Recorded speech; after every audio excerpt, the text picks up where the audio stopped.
Olá, começando mais um Bela Máquina, o canal de automobilismo do Portal Terceiro Tempo. Olha, meu convidado praticamente desceu do avião e veio aqui para a redação do Portal Terceiro Tempo, na Avenida Paulista. Fernando Crossi, obrigado pela tua presença hoje. Obrigado a você, é um prazer estar aqui. O Fernando, a gente vai falar um pouco da carreira dele, é claro, ele compete na Fórmula 3 Brasil, né?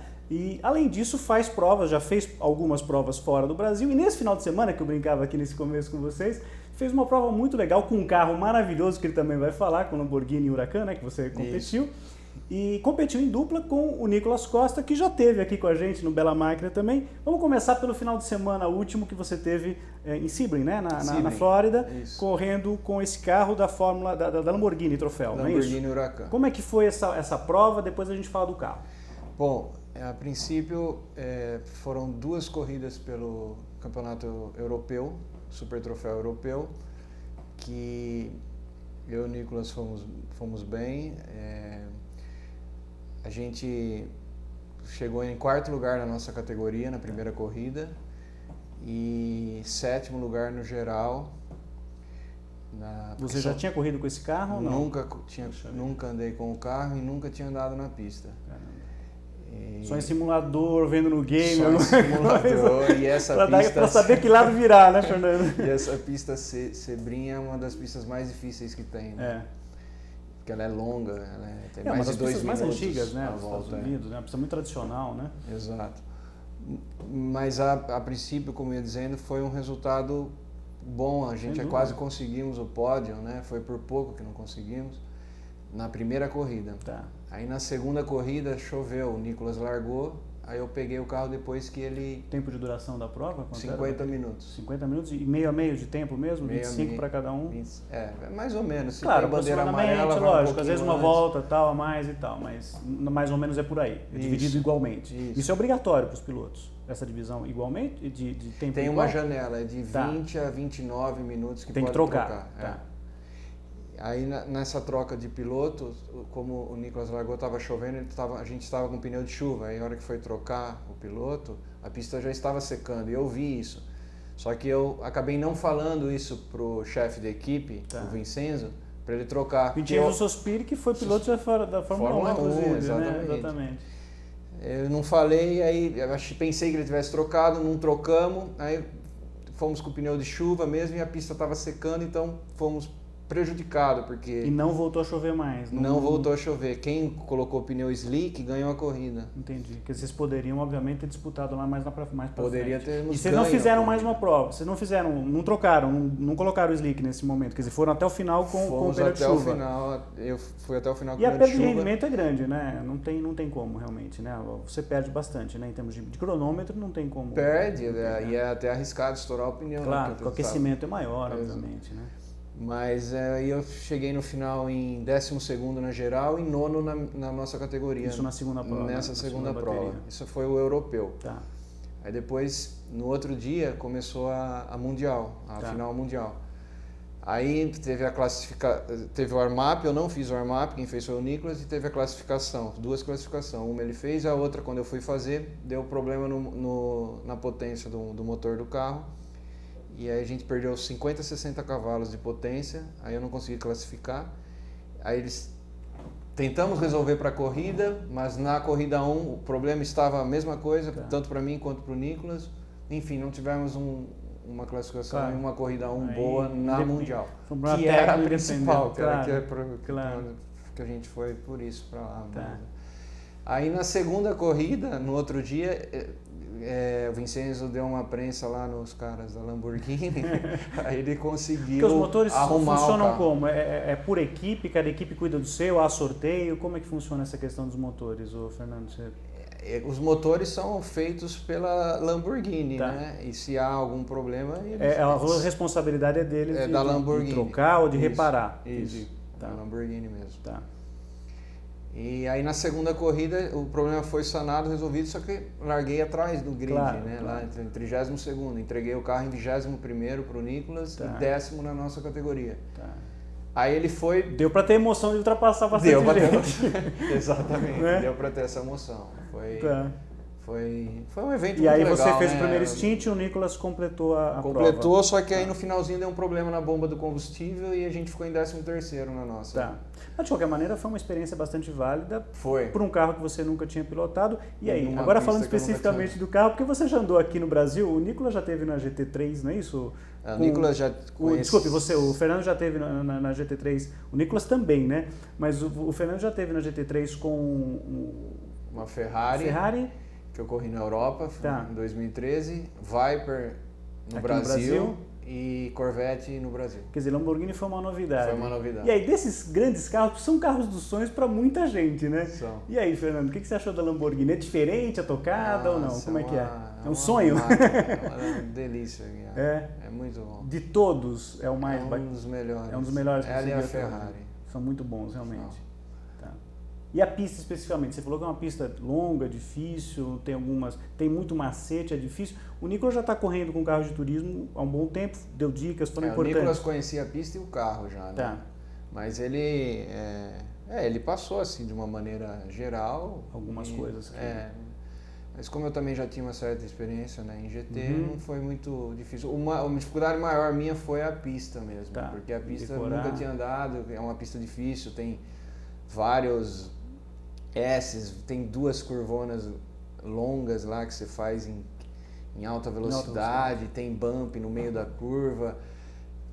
Os caras lá já andaram o ano todo, né? Tá. Foi uma, assim... A maior dificuldade minha foi a pista, mas deu para eu pegar no meu tempo curto. Não tive muito tempo, por causa desses probleminhas que aconteceram durante a Mundial, né? Porque até o europeu estava indo bem. E o acerto do carro é muito difícil? Tem muita coisa que você já... Por exemplo, você já conseguiu chegar para o teu chefe de equipe lá para o Vicenzo, por exemplo, e falar assim, olha, preciso mexer nisso, aquilo, ou os parâmetros, porque, claro, hoje a telemetria ajuda muito vocês, né? Sim. Você tem uma ferramenta importantíssima, cara, olha, você está aqui, você pode dar frear um pouquinho mais para lá, tem tudo isso que os pilotos conseguem hoje graças aos gráficos que apontam. Mas é claro que você tem a sensibilidade tua, é possível, né? Chegar e falar, discutir com o engenheiro o que é preciso fazer, né, Fernando? Sim, lógico, você tem a visão de piloto, o que dá para melhorar, onde que tem que mexer no carro. Mas nesse tempo curto, não tivemos muito tempo para isso. Para poder, né? Os treinos têm uma limitação também de tempo. Tem 3 treinos que teve de 50 minutos, 2 deles a gente teve que assentar a pastilha e disco do carro e demora 4, 5 voltas para assentar devagar. Numa volta de 2 minutos e pouco, já perdemos 20 minutos do treino só para assentar essas pastilhas, entendeu? Deixar elas no ponto direitinho ali, para na hora da corrida Porque elas... o Vincenzo ele já colocou tudo novo, né? Tá. Quer dizer, vocês entraram com o carro zeradinho. É bom, né? Isso lógico, é muito bom. Pro piloto é muito... Principalmente falar de freio, né? Para piloto, né? Que anda... Qual a velocidade final que você chega lá, acho mais que ou menos? deve ter dado uns 270 e pouco. Quer dizer, é espetacular, né? Um carro realmente... E uma aerodinâmica super favorável também, né? Um carro muito equilibrado, né? Um entre-eixos longo, né? Que permite você ter uma boa dirigibilidade de e tal. reto ele anda muito. Muito, né? Enfim, e todos os carros bem equalizados, né? Quer dizer, não tem uma diferença absurda, né, de um carro para o outro, bastante próximos, né? Realmente iguais. A condução, a pilotagem... O que muda é acerto, né? Um pouco mais de asa, menos asa. E você pode, carros são, pela organização, iguais. Tem que ser iguaizinhos, realmente, né? Isso é importante, é legal até para desenvolver o piloto, né? Porque, obviamente, é o grande barato de você ter uma categoria. Claro, quando você fala em Fórmula 1, se uma equipe investe 10 bilhões e outra investe 1 bilhão, ela vai ter vantagem. Aí quem tem competência se estabelece. Mas se você tem uma categoria, uma monomarca, por exemplo, a ideia é que o piloto faça realmente a diferença, né? Como vocês tentaram fazer, mas de qualquer maneira foi um belo final de semana. Agora, paralelamente a isso, 2015, andando aí, né, de Lamborghini lá na Flórida, você está fazendo uma temporada na Fórmula 3 Brasil, que já definiu seu campeão, né, o Pedro Piquet, bicampeão, ano que vem vai estar na Fórmula 3 europeia. Nadou de braçadas, né, o Pedrinho esse ano. Ainda tem uma disputa aí, porque vai ser pontuação dobrada, né? A etapa final de Interlagos, né? Da Fórmula 3 ou não? Não, é pontuação normal, né? Estou confundindo com o brasileiro de turismo. Pontuação normal, mas ainda está aberto, né? Porque tem a diferença entre o segundo e o quinto colocados aí é bem próxima, né? Do Matheus Diório até o Rodrigo Batista. E a Fórmula 3? O carro é outra tocada? Fala um pouquinho de 2015 na Fórmula 3 Brasil. A Fórmula 3, assim, eu tive muitos problemas, eu tive muitas quebras. De 14 corridas quebrou 9. Tá. Mas em termos do carro Fórmula para GT é outra tocada, é outra maneira de tocar. Você freia mais lá dentro, você contorna a curva mais rápido. É outro tipo de pilotagem, Tá. mas É prazeroso também, né? lógico, Muito, né? é muito prazeroso. Se correr, o tipo, hoje o Fórmula 3 aqui no Brasil é o carro mais rápido das categorias. É, o só carro anda mais mais rápido que Stock, Uma Porsche, volta na GT, pista, ela é mais rápida que tem, só vai perder para os carros de WEC e de Fórmula 1, acho, hoje, né? WEC, Fórmula 1, e Auto eventualmente GP, se tiver GP2, uma coisa nesse sentido e tal. Mas das que vieram para o Brasil, até recentemente o WEC teve aqui, né? Agora não está mais, mas são carros realmente muito legais. E você correu pela Hi-Tech, não é isso? Pela Hi-Tech. E aí como é que foi a tua conversa com o pessoal? Foi teu primeiro ano ou não? Foi meu Fórmula 3, primeiro ano. Fórmula 3 Brasil. Foi uma experiência nova, você só tinha feito com carro de turismo, obviamente experiência com kart também? Como Isso, eu sempre corri de kart, né? Tenho muitos títulos de kart. Aí em 2011 que eu comecei a correr de GT aqui no Brasil, que eu corri de Viper, corri de Corvette. 2011, 2012. Tá. Eu dividi Sozinho o carro. ou Não, dividi com meu pai. Tá.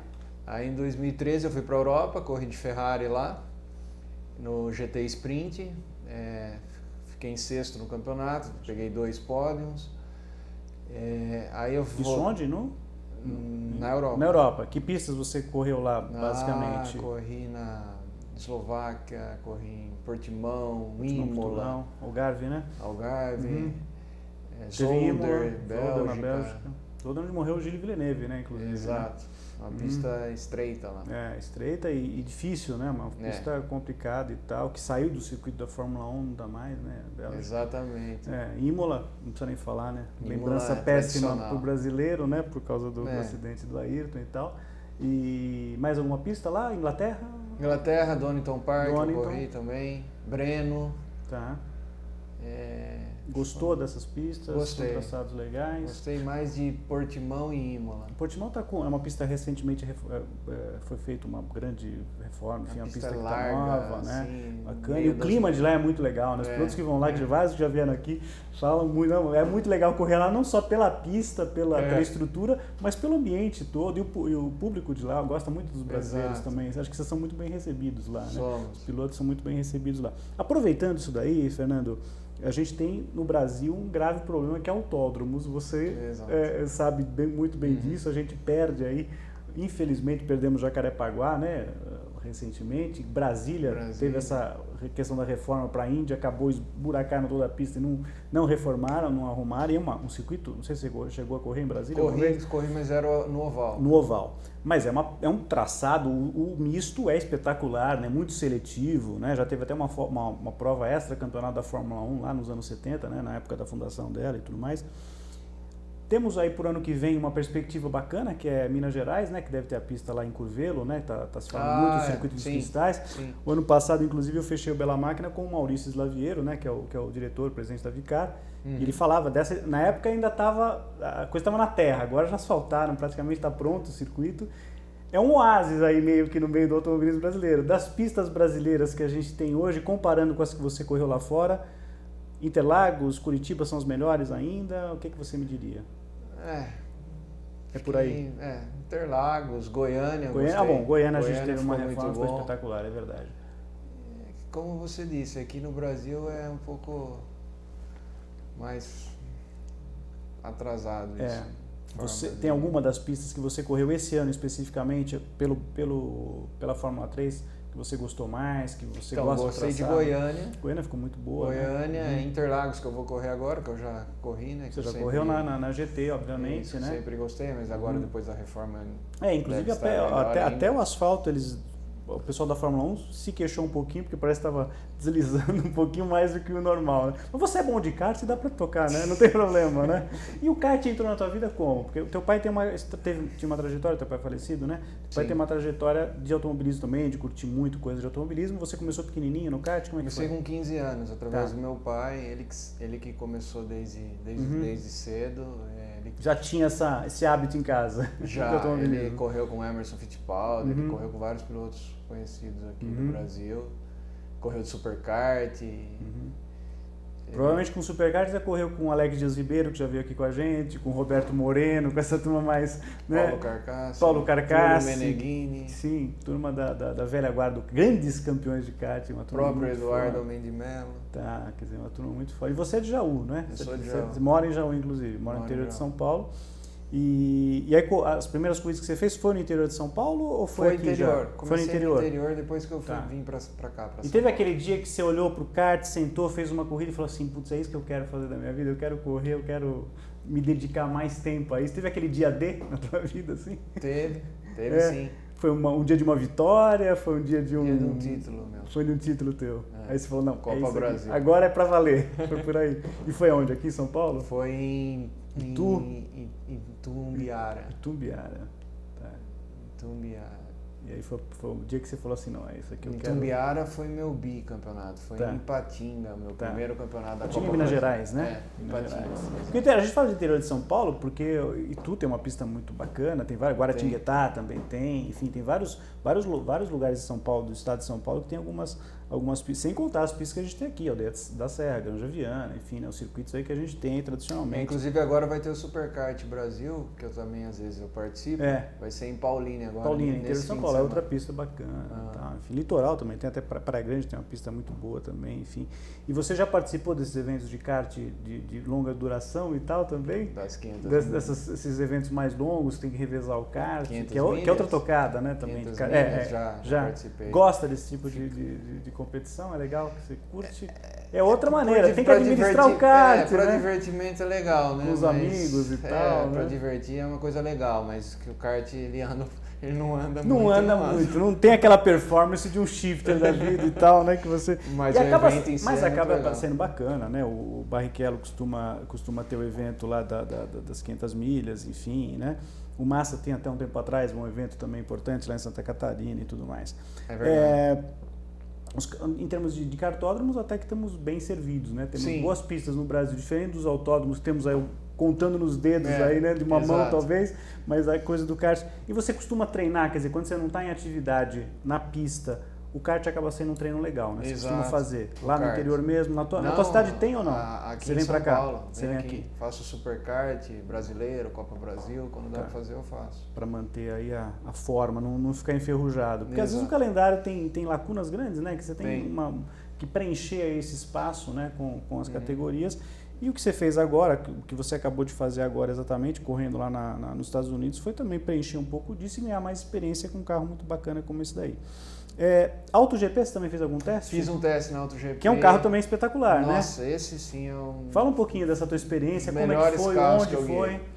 Foi em Jerez de la Fronteira, na Espanha.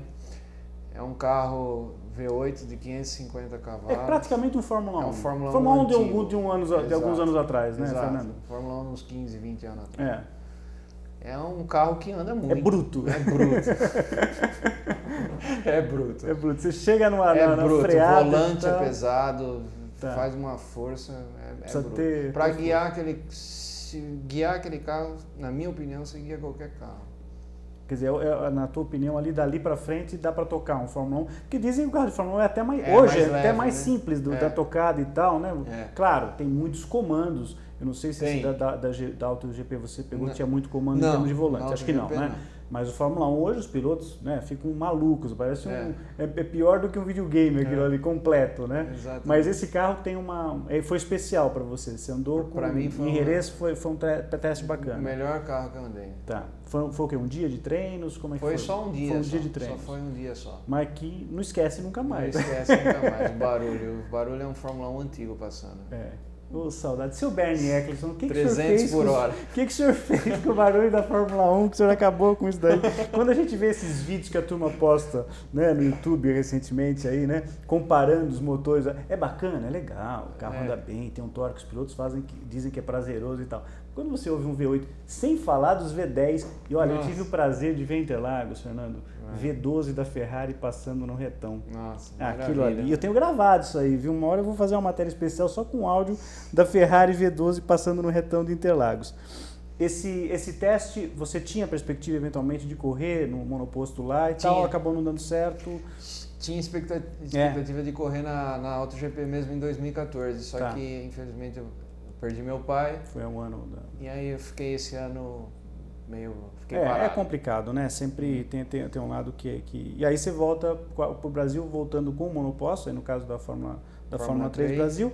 E aí você, em termos de... Quer dizer, para o piloto, obviamente, tudo é prazeroso. Estando na pista, na hora que encerra a luz vermelha e vai largar. Qualquer corrida é bacana, até num kart indoor, que nós jornalistas gostamos de brincar de vez em quando, é legal. Mas se você tivesse, pro ano que vem, por exemplo, você pretende continuar na forma, há perspectiva, já dá para falar no que você pretende pro ano que vem? O carro de turismo você vai fazer? O que você imagina? Então, pro ano que vem, o Vincenzo, o chefe lá da equipe minha lá, ele gostou muito de mim, ele tem planos pro ano que vem, mas legal. A gente vamos conversar melhor sobre isso, mas já tem uma... Tem uma conversa já. Tem um GT europeu, um GT italiano. O Nicolas está lá já na equipe, ele já é piloto. Ele lá, da Fórmula Júnior, né? Ele faz parte do programa da Lamborghini, né? Já, acho que no começo desse ano, inclusive, que ele acertou com eles lá para fazer e tudo mais. E aí você causou uma boa impressão, então a conversa está iniciada nesse sentido. Então, exato. É uma opção interessante. Sim, você. Mas aí para fazer um campeonato constante. Para fazer um planejamento talvez até de 2 anos. Tá. Para ir realmente fincar a pé e fazer as provas lá. Né? Para disputar realmente. Para fazer do começo até... E você percebeu uma equipe bem estruturada, quer dizer, a impressão... Eles tiveram uma boa impressão de você, mas você também teve uma boa impressão do pessoal, exatamente, né? Foi isso. Exatamente, uma equipe muito boa. E a concorrência, os pilotos? Porque a gente está acostumado a um carro de turismo no Brasil, Brasil de turismo, Brasil de marcas, mesmo na estoque, muitas vezes toques dos carros, os caras disputando. Como é que é isso daí lá com os Lamborghinis lá? Porque não tem muito isso não. É mais tranquilo nesse aspecto. Você disputa, você passa, mas tocar, dependendo de como for, é penalizado. Penalizado. Não tem muito refresco lá. Não tem. Não que não tem aqui também, mas a gente vê muita confusão. Mas eu acho que as regras lá são mais mais cumpridas. Né? Tanto no kart como no próprio carro de turismo, né? E outras categorias, quer dizer, você acompanha, obviamente, deve ser daqueles caras que tá na televisão vendo corrida, se tiver corrida o tempo inteiro você vai assistir. Lá nos Estados Unidos, você teve agora recentemente, eventualmente vai fazer uma carreira por lá futuramente, tomara. Talvez lá para fazer na Europa, né? Essa para fazer na Europa. Vamos. Tá. Mas o automobilismo americano te causa alguma Eu gostei. boa impressão? Foi uma ótima experiência. O circuito Sovai, você teria vontade de fazer? Já fez alguma prova? Nunca fiz. Tem vontade? Tudo seria uma experiência válida, na tua opinião? Tudo que estiver acelerando, eu posso fazer. Assim, porque claro. assim, não é uma das minhas preferidas, mas eu nunca fiz, talvez... Se encante, né? Se encante, O Emerson Fittipaldi, por exemplo, antes de ir para Indianápolis, né? Ele achava que nunca ia correr lá, que ele era muito perigoso. Porque o Emerson sempre teve uma tocada extremamente refinada, né? E na Índia, andando a quase 400 por hora em final de reta, umas 500 milhas, né? Com médias altíssimas, o cara tem que ter ali uma delicadeza cirúrgica, né? Muito, né? Para poder tocar. Agora, quando você pega a NASCAR da vida com aqueles carros, o Nelson Piquet mesmo, né? Teve lá, né? Correndo há um tempo atrás e tal. Fórmula E, acompanhou a temporada do ano passado, quer dizer, na verdade as temporadas é meio ano, né? Metade de cada ano e tal. Gostou dessa coisa de carro elétrico? O que você achou? Dos carros da Fórmula E, da categoria em si. Gostei, é uma categoria muito boa. Veio realmente fincou, né? Eu só acho que precisa desenvolver um pouco mais para andar um pouco mais, né? Em termos de velocidade. Em termos de velocidade, mas eu acredito que daqui uns 2, 3 anos isso vai de aprimorar a questão das baterias e a própria durabilidade, porque hoje os pilotos têm que fazer... correm o piloto, depois ele para, troca o carro, vai com o outro. Troca o carro, não troca o piloto. Não troca o piloto, não troca... Esse é o carro. Não é... aliás, falando nisso, acabei esquecendo de perguntar uma coisa que eu tinha pensado aqui. A tua estatura, eu não lembro. O Nicolas é um pouco mais baixo que você, acho, não é? Mais baixo. Tinha que fazer algum ajuste? Tinha algum ajuste de banco, de volante? Como é que é? Ele tinha que pôr 2 almofadas. Quer dizer que o Nicolas está convidado para voltar aqui ao Bela Máquina e vai falar dessa experiência. Quando chegaram, já vi com a almofadinha. Que eu entrava, eu tirava as almofadas. Tinha que tirar as almofadas para poder. Mas tem algum ajuste? Você não tem nenhum ajuste de volante para fazer nada? Ou de banco? Não, no volante a gente chegou no meio termo lá, que ele queria um pouco mais para cima e um pouco mais para baixo, a gente chegou ali no meio termo. Para não mexer porque não tinha um controle de mexer. Não, tem como fazer. Mas aí demora muito. Perder tempo na hora da troca. Entendi. A gente ajustou um meio lá para nós e deu certo. Para ajudar, não atrapalhar nem você, nem ele, que os dois ficaram bem atendidos ali com o negócio do... Porque esse é um problema, né? Quando você tem revezamento de carro, né?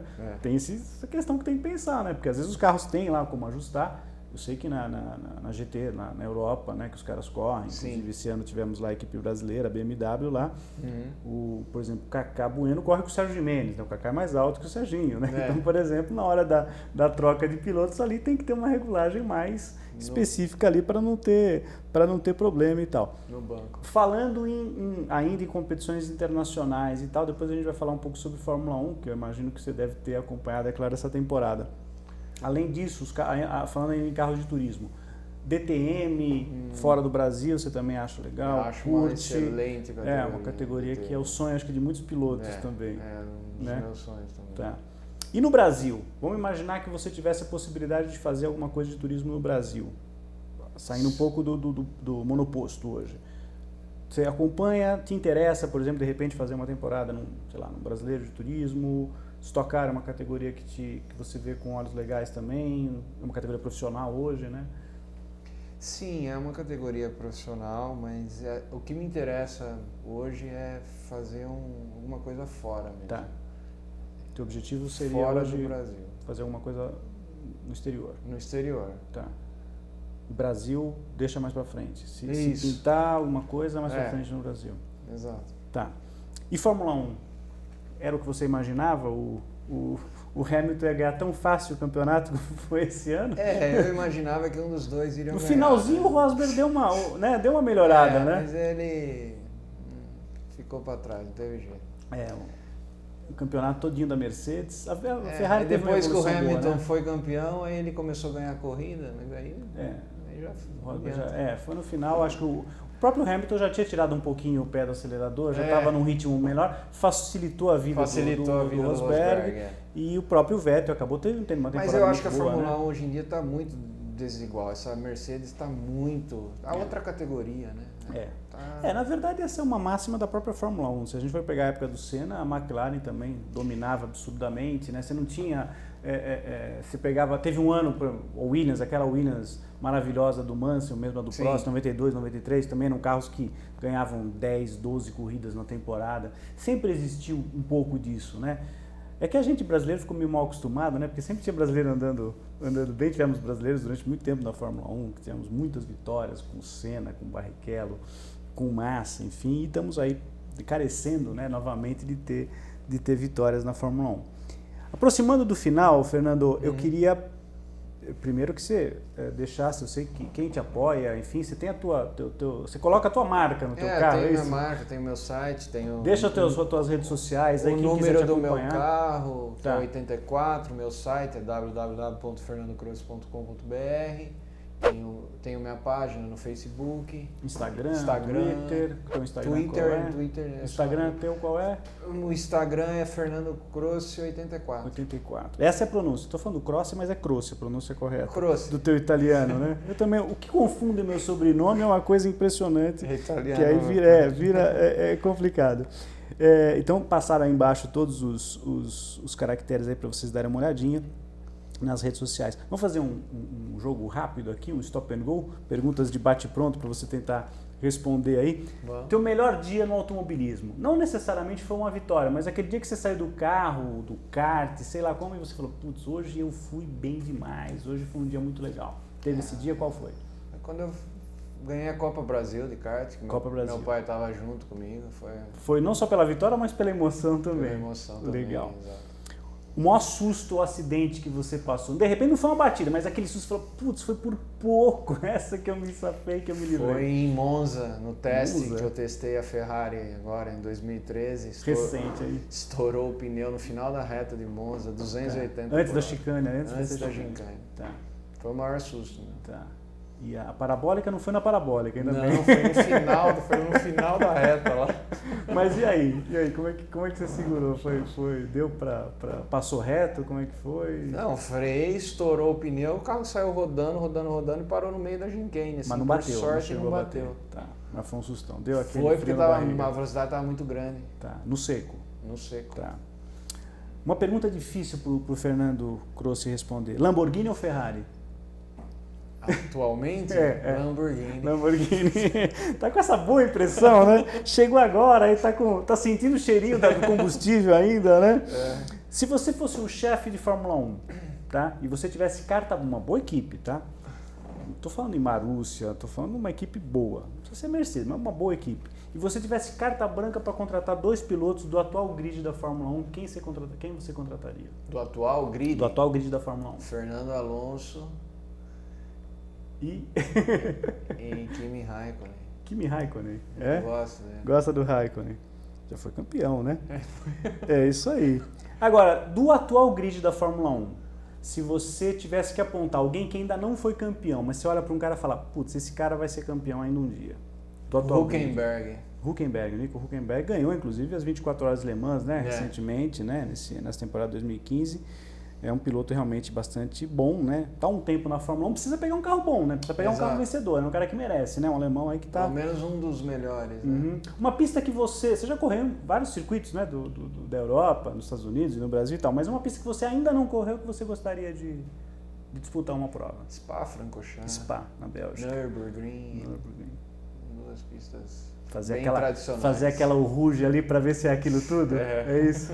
Fernando Crossi, obrigado pela tua vinda hoje aqui ao Bela Máquina. Foi um prazer te receber. Obrigado. Manda um abraço para a turma de Jaú. Interior de São Paulo acompanha muito o Bela Máquina, acompanha muito o Portal Terceiro Tempo. E ao final de cada programa eu sempre dou uma dica para o pessoal acompanhar uma daquelas páginas da famosa sessão que fim levou do Milton Neves aqui do Terceiro Tempo. Já que você falou em Fernando Alonso e Kimi Raikkonen, todos os campeões da Fórmula 1 tem uma página lá no site, no nosso site. Então a dica de hoje é para você dar uma olhadinha nas páginas exatamente do Fernando Alonso, né, que parece que é um dos teus pilotos favoritos, não é isso? Atualmente. E do Kimi Raikkonen, as 2 páginas lá na sessão que fim levou do Portal Terceiro Tempo. Depois desse papo muito legal e muito bacana que a gente teve com o Fernando Crossi, a gente encerra o Bela Máquina de hoje. Até a semana que vem. Um grande abraço. Tchau.